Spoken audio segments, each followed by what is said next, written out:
Hey everyone, thank you for coming this morning. It's a real honor to have Callie here in the 5th installment of Sip It. And yeah, I think I'm just gonna kind of jump right into things. And Callie, how did you get your start as a hairstylist and colorist?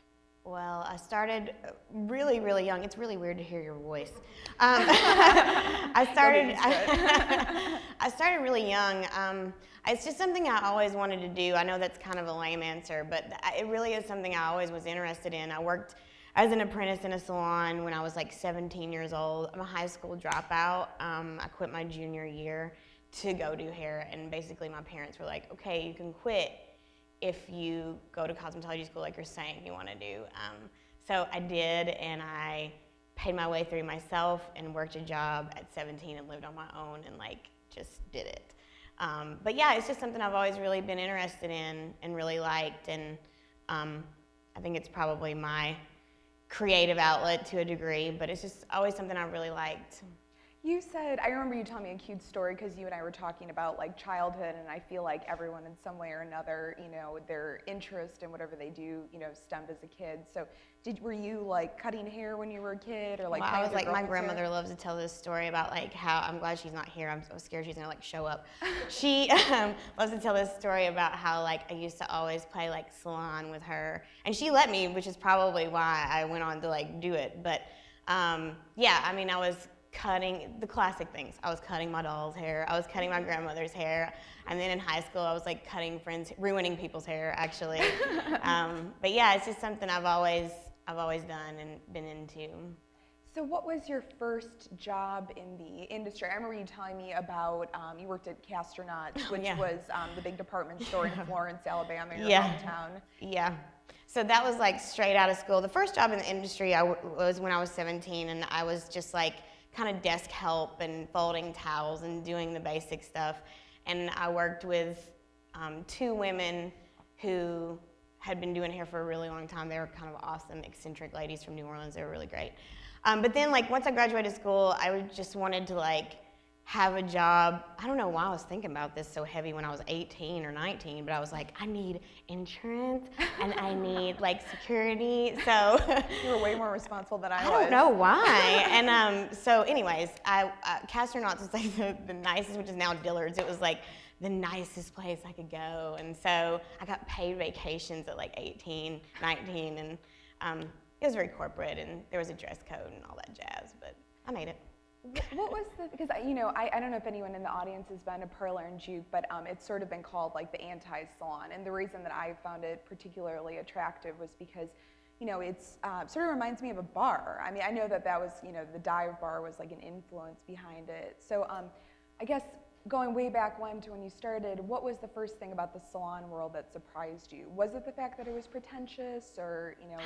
Yeah, I mean, I was like really surprised. I mean, I knew, because even in hair school, this world is just kind of like, I mean, we're dealing with like appearance, so come on, it's gonna be kind of like catty and over the top. But the thing that surprised me the most probably was the amount of rules, like unnecessary rules to me. Like I think you can't really like have that many rules for creatives. I think when you try to wrangle creatives too much, they rebel. I've done it. So that was the thing that surprised me the most, really, was just the amount of like unnecessary kind of corporate rules that I don't really think have to be there.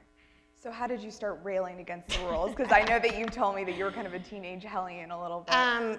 Well, I mean, you know, just I guess it's hard for me to remember working at Castronauts because I was so young, but then I left there and worked at an independent salon in my hometown, and it was really great because I was able to kind of be myself a little bit more. I think I realized at Castronauts, like, I don't want to wear black every day, and I don't want to have all these rules. I mean, it definitely taught me, some of that structure taught me how to, like, you know, shoot for a goal number every day with numbers and things like that. That was great, but like, just being able to be myself. So I went and worked at an independent salon in my hometown with 2 older women from a college town in North Alabama, Florence, Muscle Shoals area, and they were the only ones. It was just these 2 older women, so they weren't doing any college kids' hair. So I was like, okay, I can go into this place, it's right by the college, and I can do every college kid that comes in here.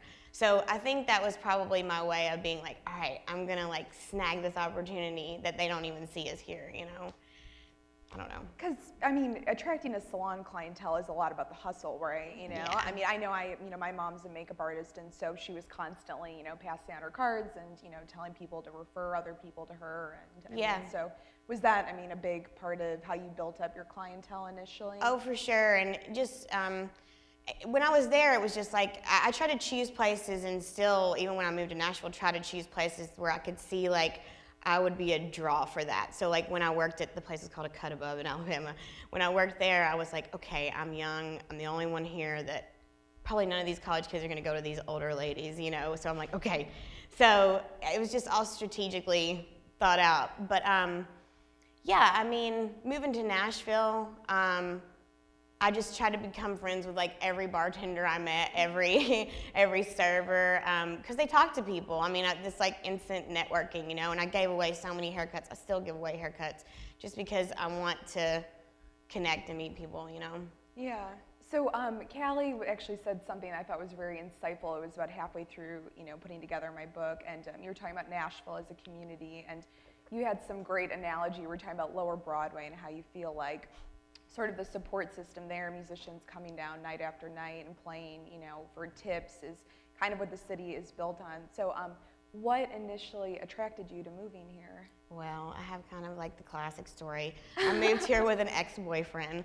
I didn't want, who's a musician, but I didn't want to stay in Alabama. I had no desire, and I don't know. I really didn't care, to be honest with you, where I went, as long as it wasn't like worse than Alabama. So yeah, he decided to move here, and I was like, yeah, okay, cool, why not? And actually, I really had never like. I'd been to shows here and stuff, but I'd really never spent a lot of time in Nashville, even though it's only like 3 hours away. But that's really, it was just another person saying, hey, let's move. And I was like, okay, let's move. So what was your first job here? My first job here was at Trim, which is still around. It's on 12 South. It's sold now. It's a kind of a totally different place, and was a very different place even when I worked there over the course of many years. That was my only like commissioned salon job in Nashville. I was there for 5 years. What did you learn during the time there? God.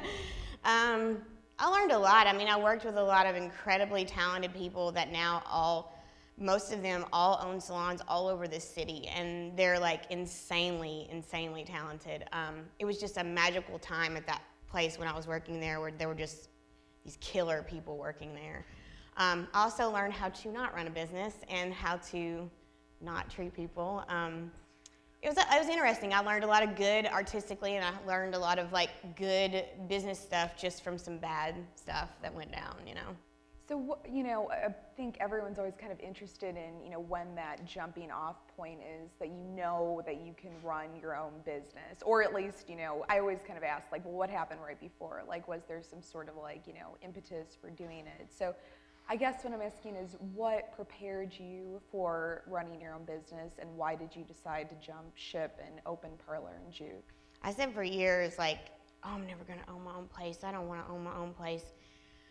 And then something happened. I think it just came out of necessity. Like, there really wasn't anywhere in town that I wanted to work. Like, even just the way something looked. I was like, I don't really like coming in here with pink walls every day. This is not really me. And it just came out of necessity, and I thought, okay, well, if this is what I'm wanting, surely there's other hairdressers who want the same thing. I had worked in it, I've been in it 16 years now, and so at that point, I was like, okay, I know there's other people who don't want to work in these, like, even though salons are creative, they can be kind of cookie cutter, even though they appear individualistic. I don't know, it's weird. So it's just like, it came out of necessity, and I guess I had sort of maxed out when I was at Trim. I had sort of topped out there, knew I needed to do something different. So I was like, okay, let me just go. I don't know if you guys know, it's weird in my world, but you're either commissioned salon or you're like a booth rental salon. And what booth renting means is that you're self-employed. So you're just renting a chair you work in versus like working for somebody making commission off of that. So I decided to make the jump first and say, all right, I'm gonna just be self-employed and figure this out and learn how to do taxes and learn how to do all of that stuff that's really hard and I don't know how to do it. So I kind of practiced on myself first with just me for 3 years, and then I was like, okay, I think I could have maybe a couple employees. How did you learn how to do all that stuff? Oh my God. I mean, what was that process like? Because, you know, I know, like, for me, it was like I wasn't, you know, I mean, I have lovely parents, but they weren't business savvy at all. No. So, I mean, I didn't even know how to, like, balance a checkbook when I moved out of the house. It's like a total shit show. So, I mean, like, when you were sitting down, you're like, okay, now I have to balance my own books and all that kind of stuff. What was that like for you?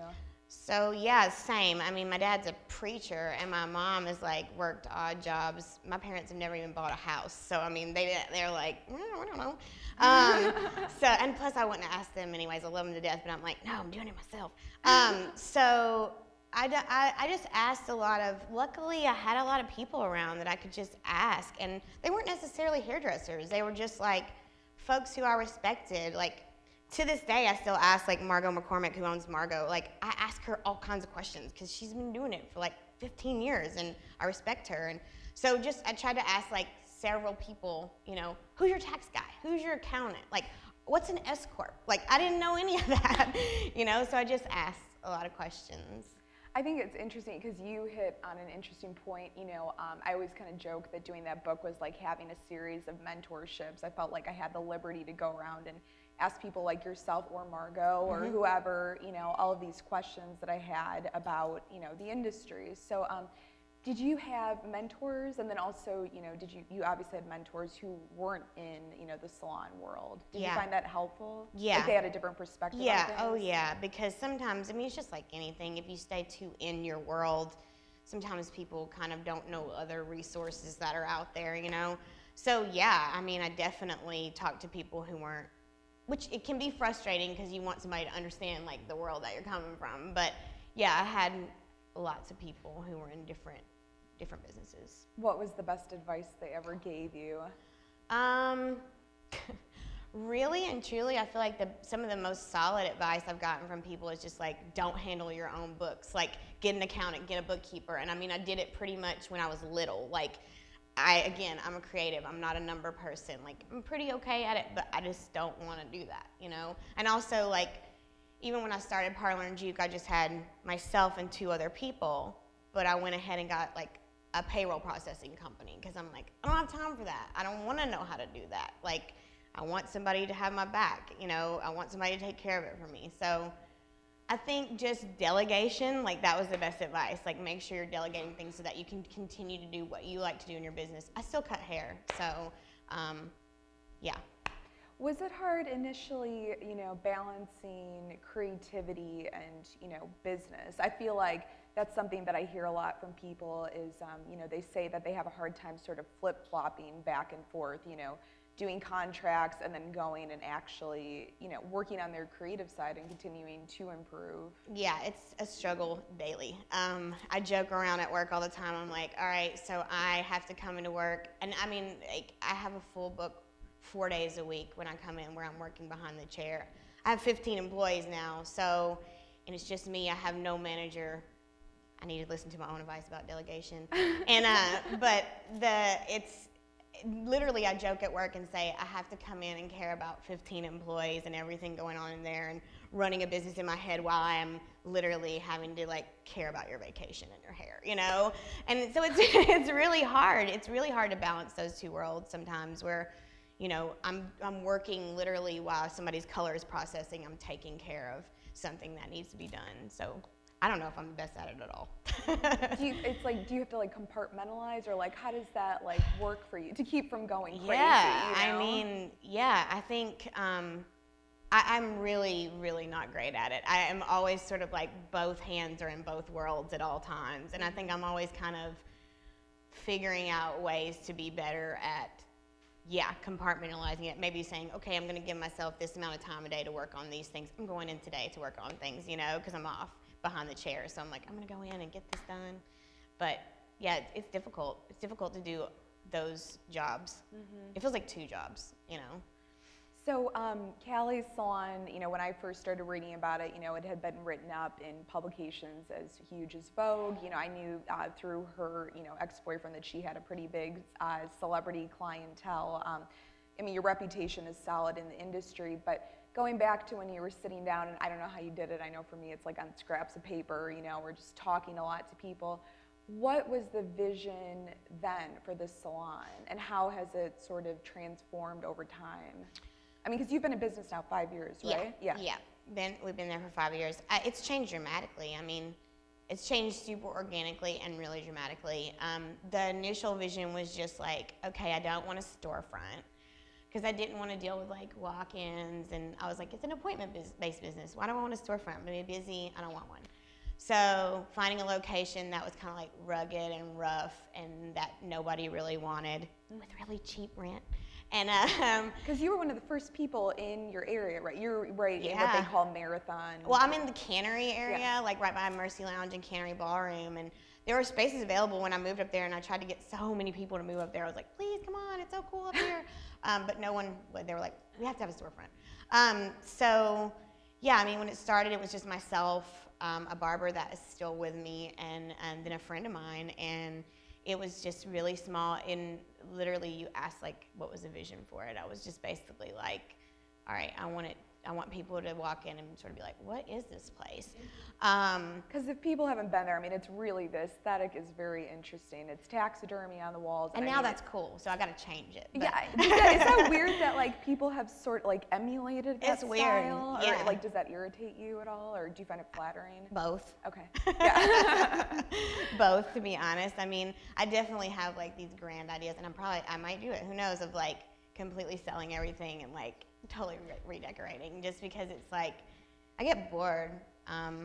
And it became sort of a trendy thing to have like this sort of southern taxidermy. I literally decorated that place from like shit in my parents' barn and like stuff that I just had no money. So that's literally where the whole thing came from, was just like, I have no money, I'm gonna try as hard as possible. I took out no loans, I had no investors, I saved, and I was like, whoa, here we go. So, it just really came out of like all I could get.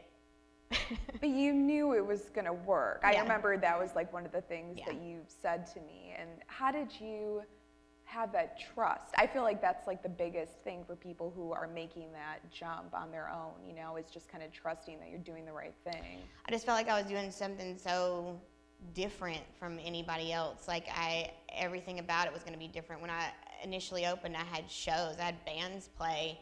Like, not while we were working, but I had bands play like a concert series, and that was just a way of promoting my business at the time. I was like, all right, if I just like try to get these bands to play here, then people will come in here, they'll see it, they'll want to make an appointment, So I think I just tried to do something so uniquely different that I didn't feel like it was going to be a failure. And I knew if I got good people, good talented people, then it would work.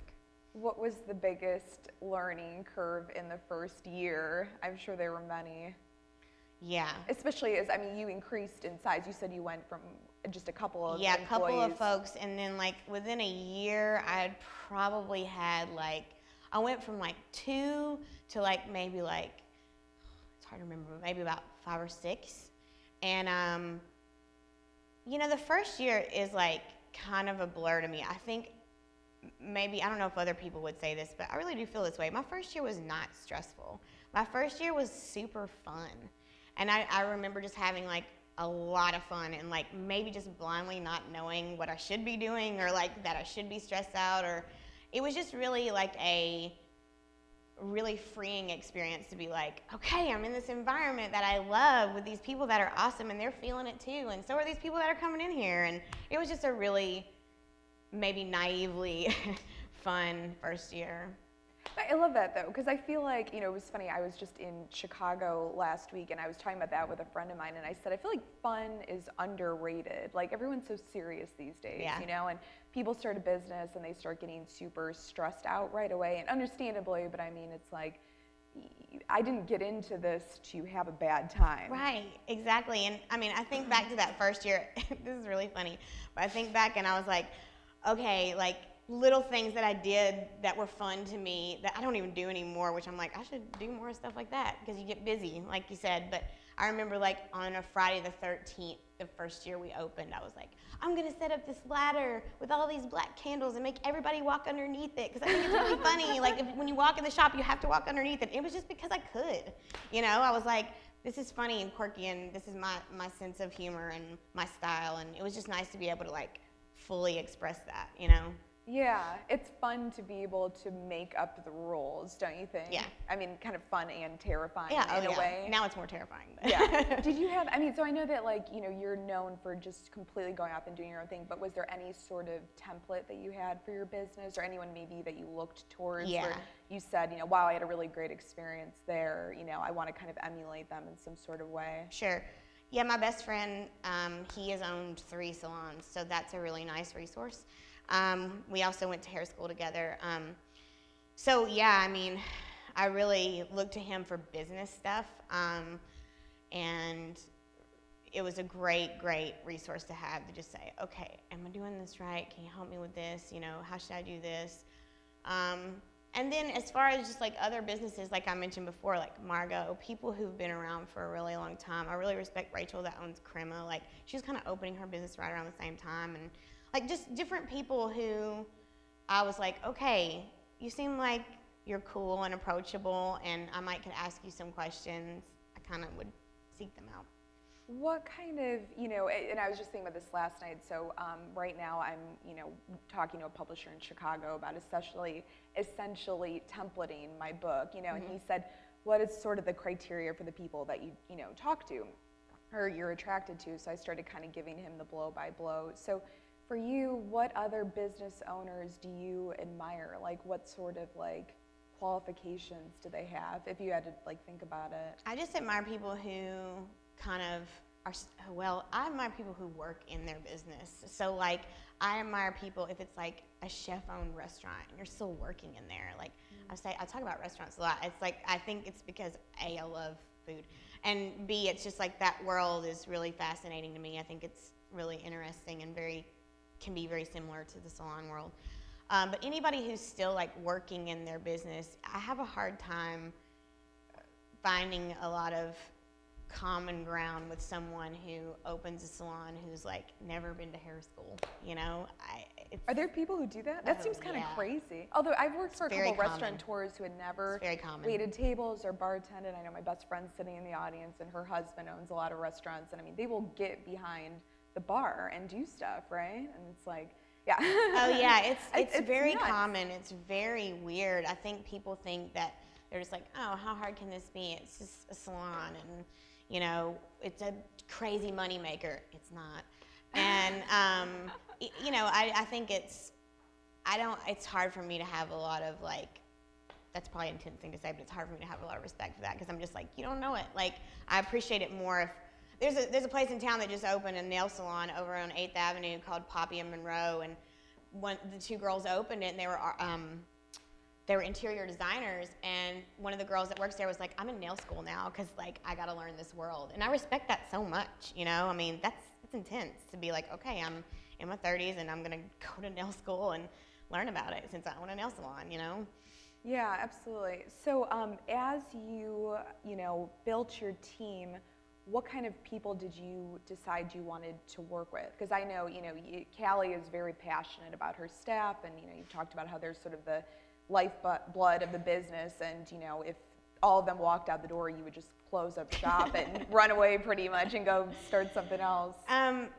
Yeah, finding my staff has been pretty cool, like kind of a crazy cool story. Everything's been pretty organic. Like, it's been like, oh, well, I hired this person because they knew somebody else in my shop, or I've been pretty fortunate that like I've run into people that I have worked out, that not everybody's worked out, but like for the most part, my core group of people, I was just looking for like-minded people who, I'm not a micromanager. I'm not even the best manager. I think I have to have people who are self-motivated, and I don't mind helping, but I really like strong personalities who are like, you know, go-getters and kind of almost like they have their own little businesses, even though they're my employees, but they're just really motivated and driven.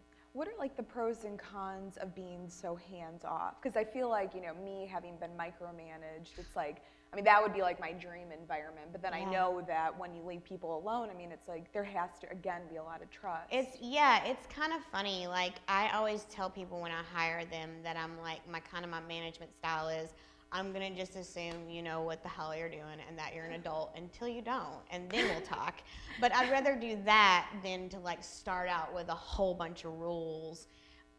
Maybe that's wrong, that's just me, but I'd rather just say, okay, let's address the problems as they happen versus here's a bunch of structure and here's all these things, you know?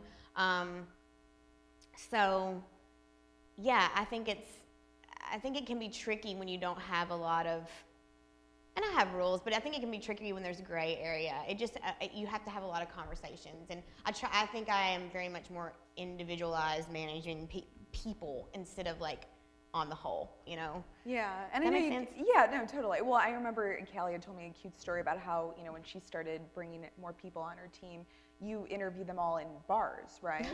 Didn't you? You took them all out for drinks, and you kept saying like, well, let's just be real. And I still don't like interviewing people at the shop. I think people are weird when you like take them into where you're working. I think it's just strange. Now I like do a whole nother thing. Like I'm like, we have to have a working interview and all that, just because I've learned over the years, like people are not themselves in an interview. Are you joking? Like, Chris Rock has a whole thing like, you're meeting their representative, not them. And it's true, because it's like, I'm not really myself in an interview either, I don't think. Right now, I'm not myself, I'm just kidding. You're pretty close to real life. But yeah, no, it's I definitely like kind of taking people out of that formality and trying to be like, okay, who are you really? Now I had some people get drunk, so now I have to go to like coffee shops and stuff. But yeah. What happened when they got drunk on the interview? It was just going on too long, and I was like, oh, cool, nice to meet you, like, see you later, you know. Right, totally. Has that ever been hard to like maintain, you know, you're the kind of person, you're super easy to talk to, you know, I'm sure that people want to be your buddy, you know? I mean, I know I met you and I was like, she's cool as shit, like I want to be friends with her. Is it ever hard to create that like barrier between like employer, you know, employee? Totally. And that's kind of the hardest thing. Like for me, I because I'm such a lenient boss and I'm such a kind of like kind of fluid rules, you know, I just choose not to hang out with my staff. Like, and that's hard. I mean, like I love everybody I work with, but it's just easier to kind of have that boundary for me, probably for them too, you know. Also, even though we have a lot in common at work, I don't really have a ton in common with a lot of people that work for me. So it works out. I think we all have, like, my crew at least, we all are in relationships, have lives. We come to work, we do an awesome job when we're there, and then we're like ready to go home, you know. But yeah, it can be very challenging. I definitely, in other jobs as an employee, have been really entrenched in a lot of like employee drama and like that kind of stuff. So I try to like steer clear of any of that. I don't really have any of that, but like I think just for me, not hanging out is probably like the best thing. Do you like kind of set, I remember, you know, when you and I first met and, you know, you said like no drama, like, you know, I mean, this is like a very chill environment. And also, you know, Parlour Juke is very male friendly. I mean, you know, it's half barbershop, half salon. So how did you sort of like, how do you set that sort of precedence where it's like, you know, we can deal with emotions in the workplace, but I'm not going to deal with gossiping or being catty or anything like that? I really like, and I'm sure my staff would tell you, I have like a really zero tolerance for it. Like that's probably my biggest deal breaker. I've let people go like that for it. You can feel it instantly if somebody new comes in and they're just starting shit. You're like, nope, no. And I don't want to work on it. I'm like, I can feel it. I'm like, we're not doing this. Is it hard to fire someone? Is it maybe sound like a jerk if I say it gets a little easier? It does. It gets a little easier. It's never, I mean, and especially it just depends on the circumstances. Like I've definitely had times where it was just so ridiculous and over the top that it wasn't hard. It wasn't hard. Their behavior was just so wild that you're like, this is so easy to let you go. But It can be hard. I mean, I've had to let like a really close friend of mine go, and who was my manager, and that's difficult, you know. Sure. But other than that, it definitely does get easier. So, you know, I won't start naming names, but you have, you know, some pretty high-profile clientele. Let's just say that. But you've also made it known that you don't treat them any differently, you know, from other people, which I feel like is a very Nashville thing. I know I've spent time in LA or New York where certain people, you know, will tend to get the red carpet rolled out. So why, first of all? Like, how did you, you know, start to see things like that? And then also, how do you keep that environment where it's like the celebrities and the common folk all feel the same? Yeah. I think the celebrity clientele that I've attracted have been more just like that. They're cool with like being in a shop with a bunch of people, or, you know, like not expecting anything. When I was at Trim for many years, I didn't have the luxury of choosing what celebrity clientele I worked with. It was just laid on me. So it was a little more difficult. But now I can kind of choose who I want to work with in that world. And I just have been fortunate to have very like chill, like-minded people. And I mean, we've had our share, very small, we've had our share of people like freaking out in the salon and being like, oh my God. But like, that's pretty rare. How would you handle something like that? That'd be so awkward, right? You know? I mean, that's like if you're sitting at a restaurant and like Jack White's next to you and someone like takes a picture. Like, don't do that. Yeah. Like, don't be an asshole. I know. I usually just try to handle it kind of funny. Like, it happened one time and I was like, girl, what are you doing? Come on, like, calm down, stop, you're gonna embarrass me. You know, like just trying to like diffuse it. But yeah, it's weird. But yeah, it's just been like-minded people, like I said, who kind of get what I'm doing. I mean, you know, and are chill. Do you ever think, you know, and it was funny because I was texting back and forth with one of my oldest family friends last night who's a hairdresser, and, you know, I grew up with him cutting my hair, and I said, you know, Matthew, I'm interviewing this really amazing, you know, woman, what should I ask her? And he said, ask her if it's intimidating to know your hair will be seen all over the world, you know, whether it's in a magazine or on the internet or on Instagram. Yeah, I don't ever think about it, honestly. Like, I don't ever think about, like, if I did hair for, like, a magazine or a video or whatever. I'm so, like, in that moment. It's like it could literally be anybody. Like, I'm just doing hair, you know? I don't know. I'm not even thinking about it till, like, maybe I see the video and then I'm like, shit, oh my God. But yeah, it's a cool feeling. I think a lot of hairdressers need that feeling to be able to see their work in print, or like it's an accomplishment, you know? Mm-hmm. But when I'm in it, I'm not really thinking about it. I'm just like, I'm here to curl somebody's hair. Is it similar to like I can imagine similar to stylist. I mean, you're like creating someone's image, you know? I mean, I feel like, and you probably walk through life like noticing people's hair, yeah, right? I'm sure I drive one of my friends' hair, and I'm sure I drive my friends crazy, like, look at her hair, look at her. Look at his hair. I'm a little less of that now because, like I said, I've been doing it a long time, so I want to kind of talk about anything but hair. But do people ask you for hair advice? Oh. Like, Jamie. I mean, I know you have a boyfriend, but if you went out on a date, like, I've been with Jamie. This is my friend. I've been with her before, and I'm like, please don't say I'm a hairdresser. Like, because people are like instant consultations. Like, okay, so, and my thing is always like, look, I've had drinks. You don't want me to talk to you about your hair, you know? Too honest? Yeah. Yeah. And the honesty will just be like, I don't care right now. But yeah, people always ask, want a free consultation at the bar or restaurant. So if you were working with someone like me, maybe, and, you know, we were creating my image.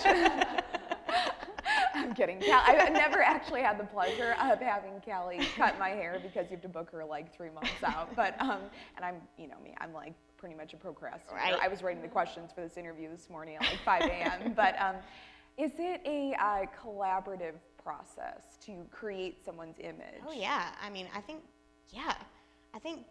that's probably one of the most misunderstood things about my industry is that people think, women all the time will say, oh, I'm so sorry I brought a picture in. I can't, like, a picture is the greatest thing ever. Like, I can't, otherwise I'm just reading between the lines of what you're saying. Mm-hmm. It's a really weird thing to think about. Sometimes I think about my profession and I'm like, how weird is it that it's like usually women, I mean, I have men too, but like 2 women sitting in front of a mirror talking about one woman's appearance for an hour. that's wild, and that's a lot of pressure. Oh, sure. You know, so I think it's really helpful to like have photos, and I'm always, sometimes I don't take new people anymore, but when I did, I was just huge on like a consultation and just like really talking to somebody to get it out of them, what they're actually wanting, you know? You're like a psychologist. Oh, yeah. In a way. Somewhat. I mean, you learn how to read people really well. Yeah. And body language, I'm assuming. Yeah. Yeah. It's probably drives me crazy sometimes because I'm just like, okay, I can tell what's going on just because I'm used to so many people, and dealing with your appearance is a sensitive thing, you know, especially for women. So How do you like make someone feel, you know, like that sense of trust? Like, how do you get someone to trust you enough to, you know, tweak their appearance, especially someone who maybe is being photographed all the time or on camera? yeah, I just try to be real and be myself and talk to people, and I just kind of try to be like, I kind of act like we're hanging out versus like, I'm your hairdresser and I'm a badass, and like, that's not me, that's just not my vibe. I actually go into situations, especially if it's a new person or someone I've never done their hair before, I'm incredibly nervous. I mean, it's a new thing for me. I don't know what your likes and dislikes are. I don't know, you know? So I kind of approach it a little carefully and more like a conversation and like than anything, you know? Yeah, that's cool. All right, well, I'm out of questions. You answered them rapidly, so my brain is frying out at this point. Does anyone in the audience have any questions? Laura? Would you consider yourself more of an extrovert or an introvert, or have you thought about that? And also, kind of dovetailing on that, how do you decompress after work? Cocktail. I'm kind of like, I don't know. I have thought about that, and I think I'm sort of some mix of both. I'm an only child, so I really appreciate my alone time a lot. I have like a really stimulating job with a lot of people, so I think that some of me is an introvert because I want to like be alone, and I think I have to have that alone time to sort of reset myself. But then, I don't know, I can be really outgoing too. I don't know. Maybe I'm some weird mix. I don't know. What was the other question you asked me? Oh God. Well, even though I don't look like it, I work out a lot. Like that's sort of like a huge thing for me. Like I used to box, and it was awesome because I could just beat the shit out of something. You need to get into that. And I travel a lot. Like I just got back from a music festival yesterday. So I just trying to travel and that kind of thing. You know, I wish I liked yoga. I don't, but I know it's helpful. I don't either. It's not too boring for me. And plus, like I said, I was a preacher's kid, so it's a little too spiritual for me. So I'm like, I don't want to do this. That's funny. Steven?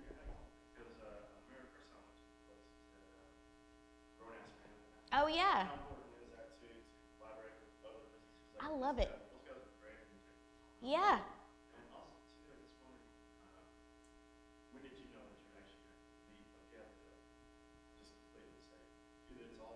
Yeah.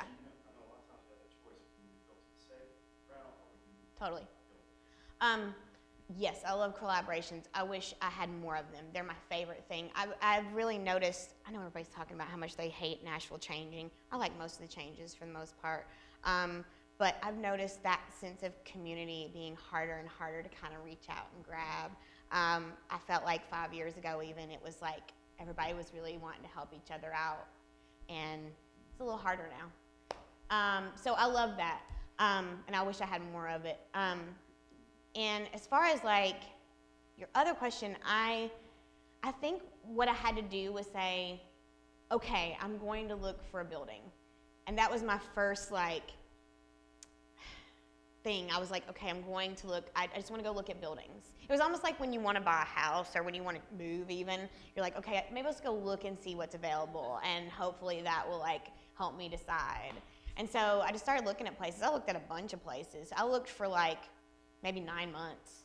And then once I found a place, it was super, my staff would tell you this too, I'm very change. I like a lot of change. It probably drives them nuts, which is why I can't have rules because I would change them all the time. So I like a lot of change. So once I found the space, I was sort of just like, yes, let's do this.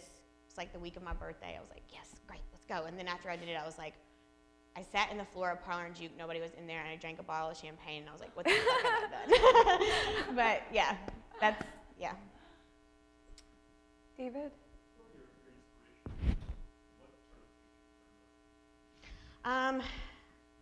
My inspirations are my friend, my really good friend Jason Glass, who, like I said, he owns a salon in Lexington, Kentucky. He's a huge inspiration. Him and his wife own the shop together, and they still work behind the chair. I respect them so much. And I mean, there's so many people in this town that I'm inspired by. So many women, business owners that I'm inspired by as well, like Anastasia, that owns Anastasia's, which is like a skincare place, and Olive in East Nashville. So I'm inspired by all of these sort of like women business owners. I'm inspired by men business owners as well, but like women business owners in my field, and yeah. And what was the mentors? What did you ask? Okay. The things that I've learned the most from are my mistakes. I think just being able to be like, this isn't working, or being able to just change when something's not working, when something's not panning out the way I thought it would, and being able to admit my mistakes. I have no problem like with my employees being like, I screwed up, and like this isn't working, and let's do this differently. And I pretty much tell all of them, like, if that makes you uneasy or uncomfortable, I'm not your boss. Like, you shouldn't work here, because I'm very honest and open about everything. It's my first time doing it, and I think just learning from my mistakes is my biggest teacher. Yes. I wasn't really impressed by your brand now. I think a lot of people try to emulate it so far, and I don't think it's successful. Hey, thanks. So, do you see what's in the future of Parlour Juke? Do you see yourself expanding or licensing or something like that? I used to be really hard and fast, like, no, I don't ever want a second location. I still pretty much feel that way. Like, there's a part of me that just loves that specialness of it being there, you know, just in Nashville here. I love cities like Louisville, and I mean, in my mind, I'm sometimes like, oh, wouldn't it be great? But I think it will probably, I can't say for sure because I like change, but I think it will probably always be just in Nashville. My lease is up in like 2 years. So who knows what's going to happen then. And that doesn't scare me. Like, I definitely, like I said, I love the idea of selling everything I have and kind of redecorating and kind of reinventing. That sounds fun. I get bored, so I like huge challenges. I also can see myself, like, I have some employees that, you know, have asked me to partner with them on a business for themselves, and I'm into that too. So there's definitely some change and stuff coming. But thank you for that compliment. It's super nice, because I definitely feel like, man, stop copying me. Yeah. If like someone comes in for the first time, get their haircut, hair color, what do you hope that their experience is like when they walk out? Like, what do you hope that they're telling them? Okay, that's an awesome question. I hope that they're telling, first and foremost, that we're friendly, because I feel like salons are such a like snobby environment, you know, and barbershops. I mean, we have mostly male clientele at Parlour Juke, just so you guys know. I feel like I just want it to be warm and friendly and relaxed, and I want everybody to feel welcome and chill, which is the bar environment aspect that we were talking about earlier. You know, I want it to feel like a place for everybody. And then I want people to feel like they got the best haircut, the best hair color, the best they could get, you know. But first and foremost, friendly. Cool. Anyone else? All right. Well, thank you, Callie. Thank you. This was Thank you. awesome. And yeah, next month I'll be interviewing Mike Grimes from Grimies. So, That's awesome. all right. Yeah. Yes, this is Mike Grimes, the owner of Grimies in the basement 2. He'll be here somebody next I month. admire. Yeah, he's a fascinating guy. So, cool. Thanks. Yeah, thank you guys.